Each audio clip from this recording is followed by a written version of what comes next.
The following is a CNN special report. First bike ride ever. 5 years ago, the McStay family mysteriously vanished. 10:39 a.m. that morning, I spoke to Joey on the phone. And everything was fine. Immediately, I felt like something terrible had happened to him. 911 emergency. With few clues, no answers, the case grown cold. Right now, it looks like Until the mystery a shooting skull. turned out to be murder. With everything that we know, they were brutally murdered. A year ago, we talked exclusively to Chase Merritt. Then, a concerned McStay family friend. Joseph was my best friend. He was incredible. Now, charged with killing them all. This is a cold and callous murder of an entire family. Follow our investigation, the evidence, the arrest, the accused, I have a past. in his own words. You were the last person he saw. I'm definitely the last person he saw. Chasing a killer inside the McStay family murders.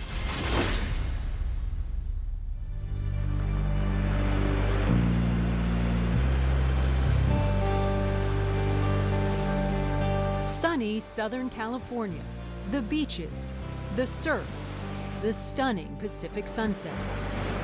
Yep, another beautiful day in paradise, Southern California. There's Mama again. A magical place to many, including newlyweds Joseph and Summer McStay, who called this beachside community home. We live down by the pier. Paradise. In 2007, the McStays and their two young sons, Gianni and Joey Jr., appeared to have it all.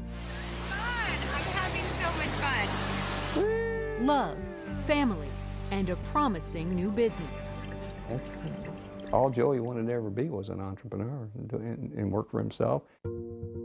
A dream that became a reality, says his father Patrick, when Joseph got an idea while running a gift shop. He called me one day and he said, "Dad, I'm selling these fountains for $224 a piece." And he said, "Dad, I can do them better." I said, "Okay, $224. How much does it cost you to make it?" He said, $22. I said, "You're kidding me." So he says, "I'm gonna start making them in the garage, Dad." So he did. He started selling 30 of them a month, and it just took off from there. He's like, "Check this out. Maybe we should try to build a site for these water fountains." Dan Cavanaugh built a website for what became Joseph's new waterfall company, Earth Inspired Products, or EIP. What originally was a tiny little startup operation making nothing became eventually a successful online business.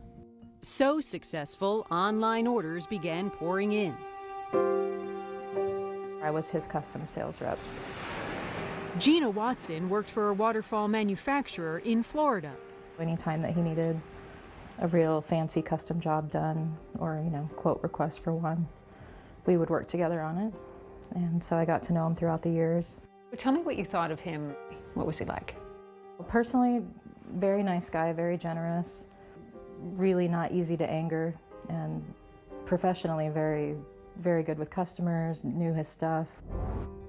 Joseph also knew how to spot talent, and he believed he'd found it in welder Chase Merritt. Joseph owned his own business, and I owned mine. I manufactured custom indoor waterfalls, and he bought the waterfalls from me. This waterfall, I'm under the understanding that you're going to have a designated switch. We were anticipating probably $1.5 million in sales for 2010. Waterfall will automatically start. While they met through business, the two quickly became close friends. We talked constantly. We played paintball together all the time. He came down and had dinner with me and my family once or twice a week, virtually every week. Joseph was my best friend. How was he to work with? Oh, he was incredible. Joseph was probably one of the nicest people I've ever met. He'd give you the shirt off his back. He was just a nice guy. So nice, Joseph soon began lending Chase money, when Chase started having trouble making ends meet. They had a Excel spreadsheet, and it maintained the balance of what Chase owed Joe. And then Chase would be like, oh, I need $3 more grand for my rent. And then Joe's like, you haven't finished the fountain yet. And he's like, don't worry, just loan me 3 G's, and then the next fountain, you could take it out of that, like over 20 grand. And it was just this like rolling ledger. Chase told us that rolling ledger was never a problem between him and Joseph, but Gina disagrees. Joseph would take the hit if they had a chargeback. If somebody wasn't happy with the work, he'd already paid Chase his part of it. So when the chargeback came through the account, it only hurt Joseph. And I think it totaled about $100,000 worth of mistakes that Chase owed him for. While Chase insists his debt to Joseph was never that high, Gina grew so concerned she warned Joseph that Chase was bad news. I did raise concerns about Chase, that he would use materials that were cheaper, or sometimes he would leave somebody high and dry without the fountain or without fixing it. And Joseph really felt that he could control that aspect of Chase.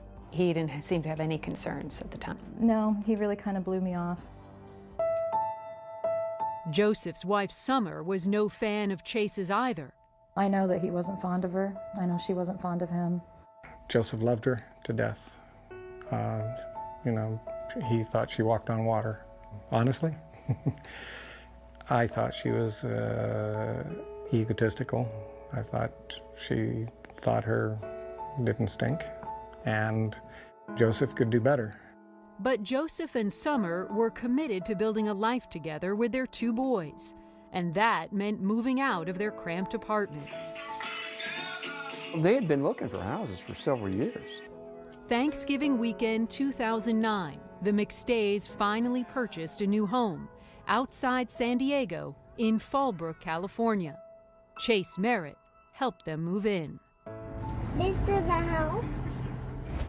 With a brand new home and a booming new business, 2010 looked to be a promising new year for the McStays, until suddenly, the unimaginable happened. February 4th, 2010, the entire McStay family vanished. I just knew. Something told me I wasn't going to see him again. Up next, what happened the day the McStays disappeared. You were the last person he saw. I'm definitely the last person he saw.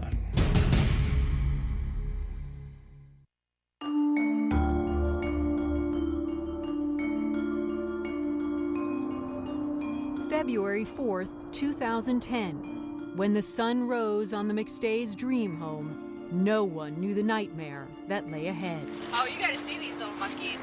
Summer, a stay-at-home mom, was taking care of the kids, while Joseph was taking care of business. Customer service department or shipping had gotten a call from him on February 4th, just checking on an order. The morning of the 4th, I spoke to Joey on the phone. But he didn't let on anything was wrong in your last conversation? Wrong. No, everything's fine. In fact, things were better than fine. Joseph had just received a big paycheck for one of his fountains, $16,000. He was going to go to the bank and deposit the check. There was a branch of the bank right there up in Rancho Cucamonga by where Chase lived. We got together. We had a lot to talk about. Chase Merritt met Joseph for lunch at Chick-fil-A. We discussed, more business that was going to be going on throughout the year. So he sounded like he was planning for the future. Oh, he was definitely planning for the future. It was the last known place Joseph McStay went that day, and Chase Merritt is certain he was the last person to see him. I'm definitely the last person he saw. What time did Joey leave lunch? Exactly what time, I don't remember. I mean, I wish I did, but it was just, fairly blurry. Chase does remember the handful of calls he said he had with Joseph after that lunch. The last call came at 8:28 p.m., according to Joseph's cell phone records. I don't personally remember that phone call. Fact is, I actually had to ask my girlfriend, and she said, yeah, you picked it up and looked at it and decided not to answer it. Have you thought about or speculated what it might have been? Was he in trouble, or was it just somebody else? And that's why the regret, because there's 100 different scenarios that could have been. Chase says he tried to reach Joseph the next morning. I had left a few messages, and then the voicemail ended up being full. That's when I got really concerned. 1,500 miles away in Houston, Patrick McStay was frantic. He usually spoke to his son every day. I'm worried what happens if somebody hurt. You know, did they go on a trip? 6 days would pass with no sign of the McStays. Then on February 10th, Chase Merritt says he went to check their home for the first time. He wasn't there. His truck was in the driveway. Dogs were in the backyard with no food, no water. I walked around the house. I didn't see anything suspicious, you know. I mean, Did it surprise you that the dogs were outside? Very much so. So much so that I called Susan, Joseph's mother, and told her, you know, there's something amiss. I said, go down, because the dogs are there. Move the dog bowls, the food and the water, and then we can see if maybe they hired someone to feed the animals. Well, then he'd go back 2 days later and could tell the bowls were moved. Obviously, they've been fed. So this is why we thought they were out of town. Finally, 8 days after anyone had heard from Joseph, Michael McStay went to his brother's house with Chase, who knew exactly how to get inside the locked home. Joey had pretty serious allergies, so he always kept his window open, always. They found a mess.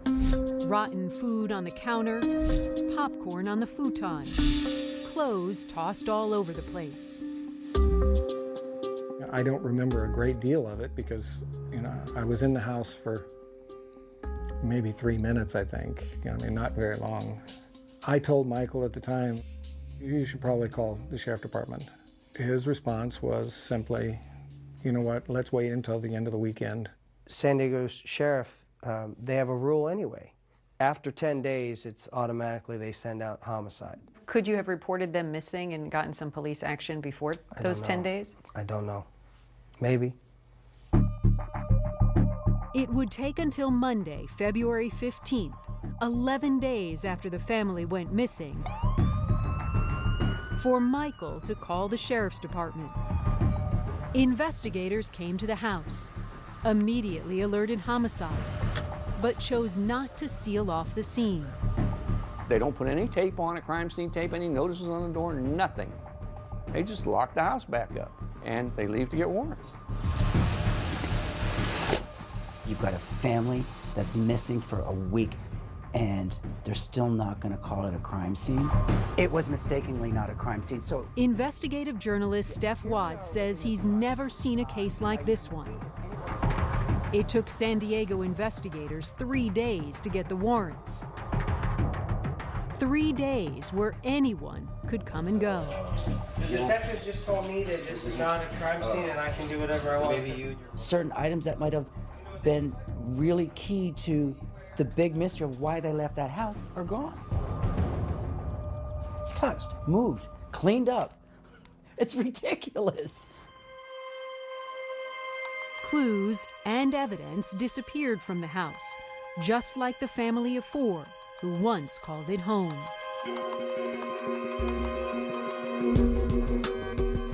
Coming up, the first break in this case comes in an unlikely place, 60 miles south of the McStay home.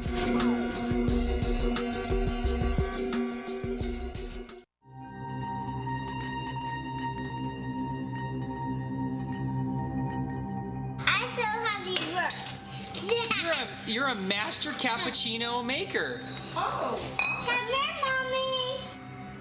After the McStay family disappeared, their California house, once filled with life, now seemed frozen in time. A paper in the driveway, shoes by the front door. I feel bad I didn't notice anything. I'm shocked. I hope everything's okay. On February 8th, 60 miles south, police impounded a white Isuzu trooper near the Mexican border. And it was towed from a parking lot as abandoned. On the 15th, police realized the trooper belonged to the McStays. There was nothing in that car to indicate that anything bad had happened. There was no blood splatter, there was no damage to the vehicle. And no indication why the car was abandoned within walking distance of the border crossing. Then came evidence from a search of the McStays' home computer. Somebody in the McStay home had been searching on the computer for passports and traveling to Mexico. In my mind, we started shifting gears. Okay, they're in Cabo or they're in Mexico. When San Diego detectives focused their search on the Mexico border, they found what seemed to be the biggest piece of evidence to date. Tonight, where are the McStays? Authorities are poring over security tapes from border checkpoints. A grainy surveillance tape showed a family of 4 walking across the border on February 8th around 7 p.m., the same day the car was impounded. Investigators believed it could well have been the missing McStay family. We had a strong reason to believe that they had traveled to Mexico. Jan Caldwell is the spokesperson for the San Diego Sheriff's Department. We had the guy in Mexico that thought he served them. Somebody else down there actually had brought them cocktails, and we did have the sightings. While detectives pursued that theory, those who knew the McStays insisted they were wrong. Joseph has a very distinct walk, number one. He walked like a duck. And the man walking across the border was walking normally. Did it look like Summer or the kids? I told the detectives I didn't believe it was them. You got one camera angle of this family crossing the border, but there's cameras all over the parking lots. How come not one camera down there picked them up anywhere, walking in the parking lots or across to the border? Come on now. Fearful that the sheriff's department was putting all their eggs in the wrong basket, Patrick teamed up with an old friend of Joseph's, Gina Watson. It became, I would say, almost an obsession of looking for information. They quickly became seasoned investigators, scouring the internet, tracking down leads. Evidence that Gina believed poked holes in the theory that the family voluntarily went to Mexico. And there was more. Like all of their Craigslist purchases, if a family was planning to disappear, why were they buying so much stuff on Craigslist? Countertops and microwaves and things for the new house. And that was going on all the way up until the disappearance. And then there's this. Double strollers here. They don't go anywhere without the double stroller. What would be the need to walk across the border, first of all? Why not just bring your car? What would be the need to go at that time of night? Did you ever believe that they disappeared intentionally on their own? No. Immediately I felt like something terrible had happened to them. But what? And by whom? What's up, dudes? Early on, friend and business associate Chase Merritt was on the top of the list. Detectives are taking a close look at Joseph McStay's business relationships. He spoke to us in his only television interview. Well, I was the last person who saw him, so of course I was a person of interest. Did detectives ask you if you killed Joseph McStay and his family? I don't recall them asking me that. Nothing that direct? Not the directly? No, I don't recall them being that direct. And you took a polygraph test. What did it show? I don't know. You passed the polygraph. Apparently. I mean, I kind of simply assumed, well, apparently that resolved any issues that they may be looking at with me. It didn't resolve anything for Gina and Patrick. They still had their eyes on Chase. This was one of the first things that I put together. Just simple, everything that I could gather on Chase. This was about the point where they couldn't get a hold of him again. The police wanted to talk to him again, and they couldn't. I had contact with him in May of 2010, and then he disappeared. When Chase resurfaced months later, Patrick made sure to stay in touch. I wanted to keep that contact with him. What's the old saying? Keep your friends close, keep your enemies close. Patrick and Gina kept digging, but for the San Diego Sheriff's Department, the case had gone cold. It's almost impossible to work a case without information flowing in. No leads, no answers to what happened to this loving, happy family of 4. But that changed on November 11th, 2013. 911 emergency, what are you reporting? 2 shallow graves unearthed in the Mojave Desert. I found what looks like part of a human skull. Through the use of dental records, we're able to identify the adult victims as Summer and Joseph McStay. We believe the other 2 sets of remains are that of the boys, their sons. When we come back, this new crime scene brings them closer to finding a suspect.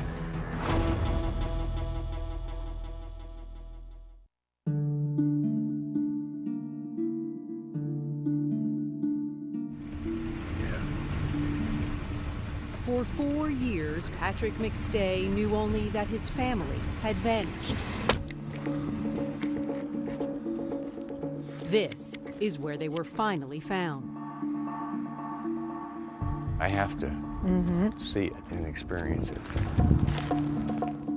Seeing it, Patrick says, is crucial to catching the killer.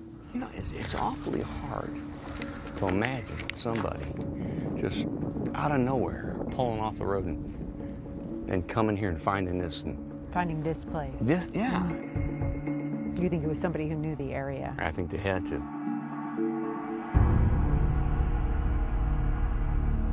It's not an area where we would generally patrol. It is somewhat remote. San Bernardino Sheriff John McMahon took over this case when the remains were found and spoke only to CNN. It's somewhat unusual to find 4 bodies in 2 shallow graves right next to one another. And this one is especially rare because it's a mother, father, and 2 children. These graves would be the key to reigniting a cold case and unraveling the mystery. San Bernardino District Attorney Michael Ramos. That was a huge break because up until that time, there was really no evidence of a murder. Now there were more than 100 new pieces of evidence, like tire tracks nearby and clothing in the graves. You're going to look and pick up anything that's anywhere near the desert that could tie an individual to it, tie a vehicle to the location, perhaps a murder weapon. Finding the remains and the new evidence meant learning the cause of death, blunt force trauma. They were brutally murdered, a horrible, cold, callous murder. I pray that the suffering wasn't prolonged. So you're saying there is a chance that they did suffer, if, just so I'm clear, even with a 1-strike blunt force trauma? There is a chance, yes. Because it would have taken them some time to die. Yes, yes.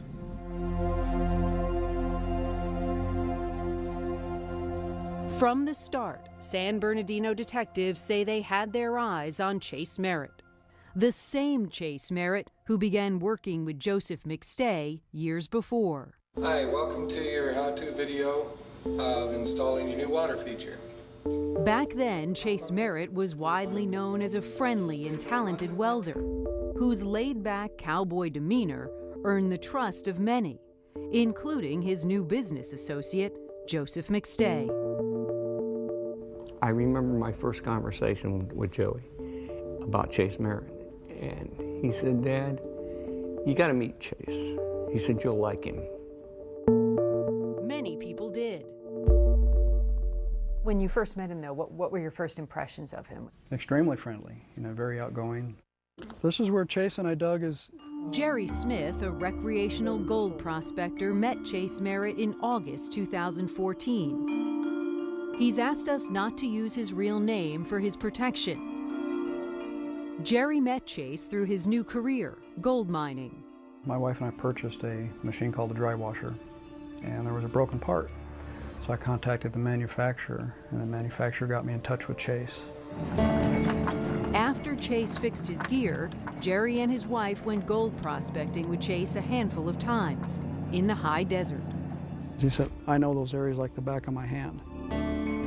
But Jerry says the Chase Merritt who showed up the last time they met was noticeably different from the friendly cowboy he had come to know.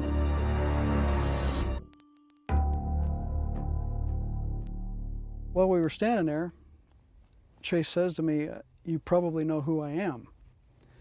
And I referred back to him and I said, well, not really, because we just met you 4 or 5 weeks ago. And he said, well, have you ever heard of the McStay family? A family of 4 vanishes. Jerry remembered hearing about the McStays on the news, but had no clue Chase had any connection to them. He said that he was Joey's best friend and his business partner. He didn't seem sad at all talking about it. He was almost kind of cold. And he also went on to talk about his wife, Summer. He called her an effing bitch a couple of times. The more and more he talked about things that were going on between him and the McStay family, the more uneasy I got. Jerry's unease only got worse when Chase insisted they hike here to an even more secluded area. So what was your gut telling you that day? I was getting spooked. Hair was standing up on my body. Jerry quickly hiked back to his wife, packed up his $10,000 worth of prospecting gear, and headed out of the desert. The next day, Jerry decided he needed to tell someone what had happened. I made contact with the Sheriff's Department homicide. What was their response? His response to me was he appreciated us calling, and he said it helps us build a character of somebody.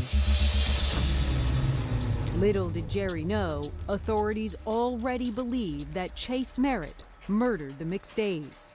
Weeks later, they made the announcement. Charles Chase Merritt was identified as the suspect responsible for the death of Joseph, Summer, Gianni, and Joseph McStay. Up next, how investigators finally cracked the case. We knew where Mr. Merritt was on a daily basis for the last year.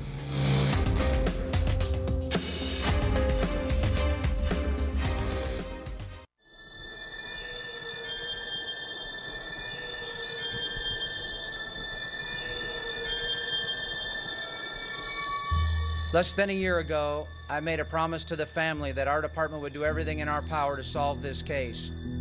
Charles Merritt was arrested on Wednesday, November 5th, without incident. Nearly 5 years after the McStays vanished, 57-year-old Charles Chase Merritt was arrested and charged for brutally killing his friend, Joseph McStay, Joseph's wife, Summer, and their 2 little boys, Gianni and Joey Jr. Although we can never bring them back, I hope that this provides some level of closure. A lot of people will say it's like lifting a ton off your shoulders. I said, no, it was more to me like a boulder falling on me. Patrick McStay's heartbreak was made even worse by the news because, like his son Joseph, he had once put his trust in Chase Merritt. I was fooled like a lot of people at first.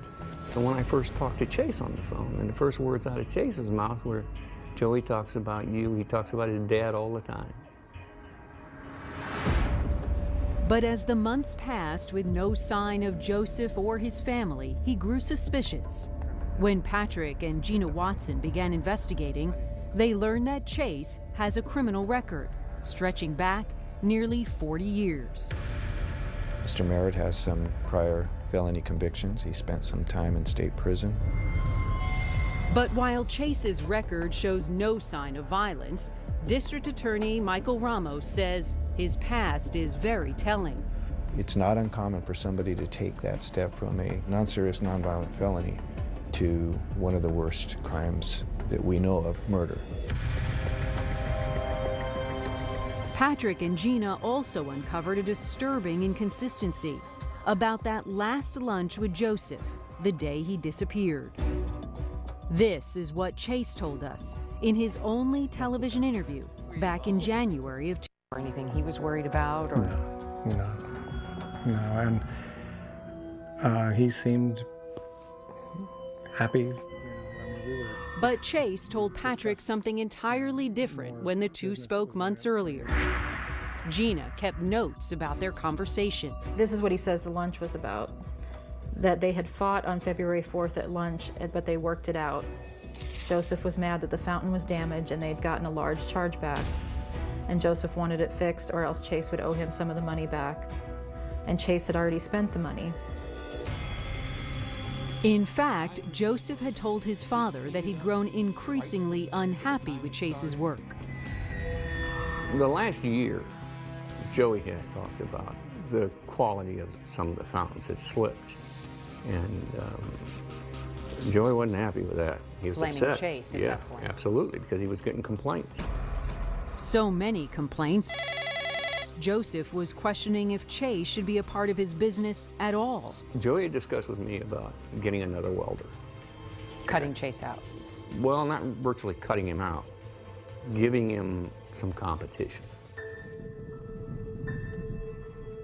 That competition, Patrick says, could explain, if Chase did it, why he killed an innocent family.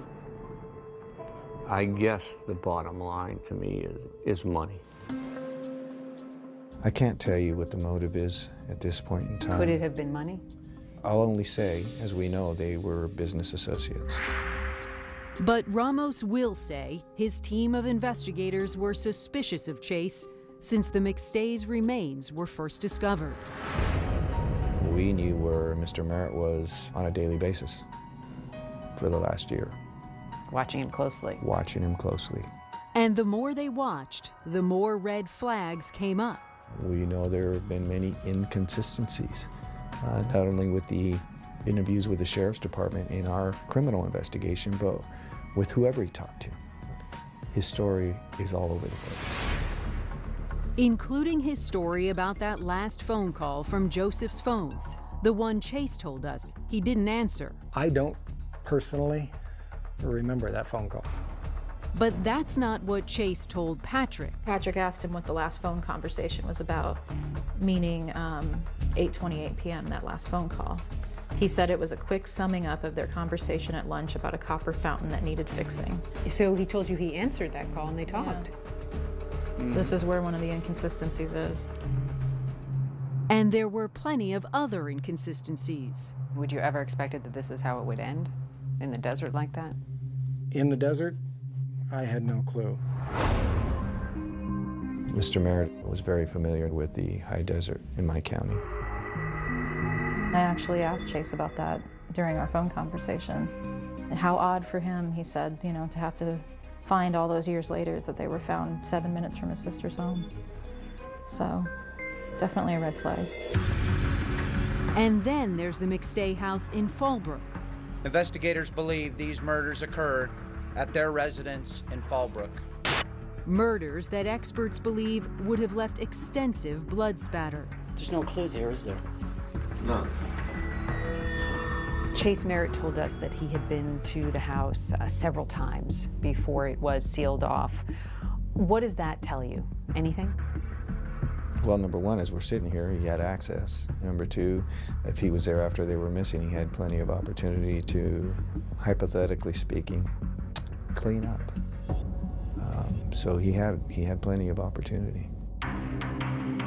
And he had the opportunity to cast doubt away from himself. Does it surprise you that he would go to the house and be the one who showed such concern and alert them missing? No.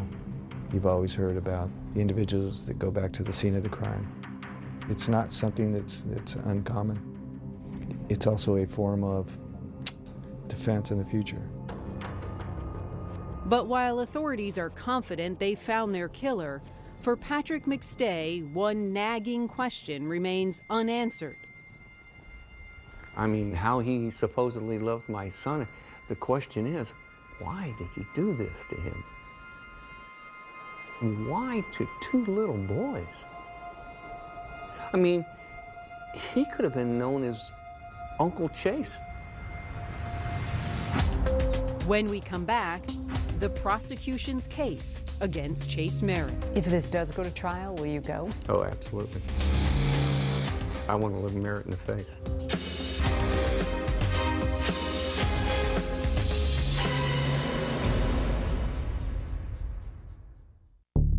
This morning, there is a major break in the case of the McStay family. 4 murder charges against Charles Ray Merritt. Police are calling him a cold-blooded and callous killer. Killing a California family, burying their bodies in the Mojave Desert. Those crimes to be eligible for the death penalty. November 12th, 2014, Chase Merritt's first day in court. The first time he responds to the charges against him. Not guilty. Not surprising, given what he told us a year earlier. In your gut, what do you think happened? I have absolutely no clue. Words that Patrick McStay trusted for so long. I trust him because my son believed in him. Now he sees a very different Chase Merritt. To me, it looked like a broken man. He knew he was done. When the jury hears the evidence and we put this all together for them, that they will find him guilty. But could the case be that solid? And could one man have done it all? He is the only person, the only suspect in this murder case. I was honestly a bit shocked, especially that it was one person alone. I don't believe that. Why not? There's just too much there. Could one person kill a family of 4, bury the bodies 100 miles north in the Mojave Desert, drop the car 250 miles south at the Mexico border? Could one person do all that and then return home to make it look like he was home that night to receive a phone call from Joseph McStay? Yes. It's and we have possible. the evidence to prove that. Yes. How strong is that proof? And how reliable is the evidence gathered at the McStay house, weeks after investigators say they were murdered there? Tons of critical evidence could have been lost in those first 15 days. 15 days when at least 4 people were in and out of the house. So many things in there that could have been relevant to this case. Investigative journalist Steph Watts. We don't know if somebody that was in that house was related to or had knowledge of that crime could have removed items that could have been significant to solving this case. Could have removed items that could have indicted them in this case. I don't think you can seal a home for that long unless you're actually investigating a murder, and at the time it wasn't. I mean, we know that family members went in and out. I mean, absolutely. Susan McStay went in and cleaned the counters. She couldn't stand that the house was dirty. Right. She threw out dirty diapers. Yeah. Mike McStay went in and took the video card out of the laptop computer and brought home the laptop computer. Right. How frustrating is that for you? If it isn't an obvious murder, a murder investigation from the get-go, then things like that are going to occur. Things that could make proving Chase Merritt's guilt beyond a reasonable doubt challenging. And how will they show that Chase, a close family friend, had motives strong enough to kill 2 little boys in cold blood? I mean, just unthinkable that anybody could hurt 2 children like that, and especially being a mom myself. Did it ever play into who you suspected? The only thing I could think is that perhaps the 2 children knew the killer, and that's why they had to be killed as well. A killer investigators believe knew exactly what he was doing. Premeditated and deliberate first-degree murder. We truly believe that. District Attorney Ramos doesn't believe that this is an open and shut case, though. I think the biggest obstacle, we've talked about it in cold cases, is time. Because witnesses forget, people forget the time frames, what occurred, etc. Some evidence that could be lost. But Patrick has faith in Ramos and San Bernardino investigators. He always has. They told me in the beginning, San Bernardino, that they were going to solve this case, that they were committed to it. And I knew they would. God bless he and his family. It's usually a family member that keeps it alive, that keeps pushing. Something happened here, something's not right. And it keeps it in the forefront, it keeps it in everybody's minds. Not only was she good at what she did, she knew Joey. A man who has kept the memory of his son alive, with the help of a woman he now calls his daughter. I have to say the only person that I know in this whole thing that I could ever trust is her, you know. And she never once turned her back on me or betrayed the trust, you know. That's nice. Trust and friendship that Patrick says he'll need as Chase Merritt goes on trial for murder. The murder of his loved ones, Joseph, Summer, Gianni, and Joey Jr. If this does go to trial, will you go? Yeah, definitely. It's important to you. Oh, absolutely. I want to look Merritt in the face. Let me tell you what one of the detectives told me. He says, I know, Patrick, I know you'd like me to give you 15 minutes with him, but I can't. And I said, yep, you're right. What would you ask him? I wouldn't ask him anything. There'd be one person come out of that room.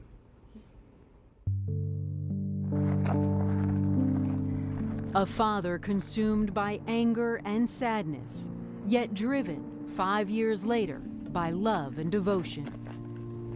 Why did I keep going? Why did I fight? One word, Joey. My son.